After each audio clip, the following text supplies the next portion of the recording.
تو خدا رو فریاد میزنی. امتیاز شما پیغمبر با ما چیه؟ انما ادعو ربی. امتیاز جمله بعدیه ولا اشرک بی احدا. این امتیاز منه. شما یک لحظه الله را فریاد میزنی. ابو جهل ها بدبخت ها وقتی فشار سنگین می بود تنها خرا فریاد میزد. در شدائد بر و بحر مشکلات سنگین دیگه میگفتم بابا اینجا لات نمیتواند کاری بکند، ابراهیم هم نمیتونه کاری بکند. فدعوا الله مخلصین له الدین. نه ببخشید دعوا الله مخلصین له الدین. فریاد میزدن الله را و این فریاد را به خدا اختصاص میدادن. پیغمبر میگه من هم ربم را فریاد میزنم در هر معامله. ادعو ربی ولا اشرک به احدا. هیچ احدی را من با خواندن ربم شریک نمی‌کنم.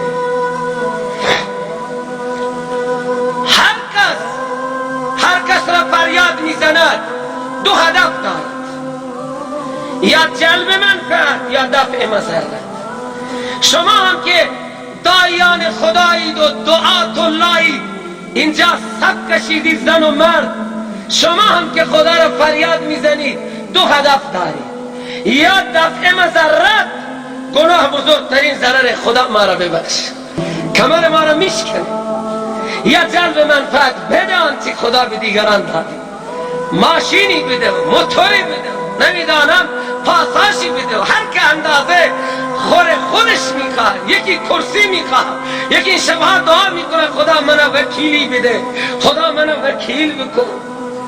ولی مثل من بسا هستمش یک مرتبه هم نگفتن خدا منو وکیل زاهدم. اونهایی که وکیلی نخواستن بیشترن. حق دارن هر که در خودش از حاکم مطلق مسئلت میکند. پیغمبر میگوید مردم قل دوم لا املک لکم نفعا ولا رشد یا ضرا ولا رشد.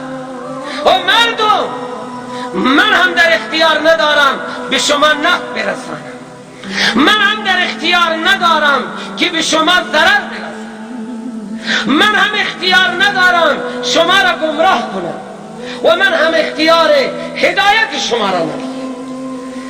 خدا به پیغمبر دستور داده اعلان کن. پیغمبر در هر خطبه حکم خدا را امتثال می‌کند.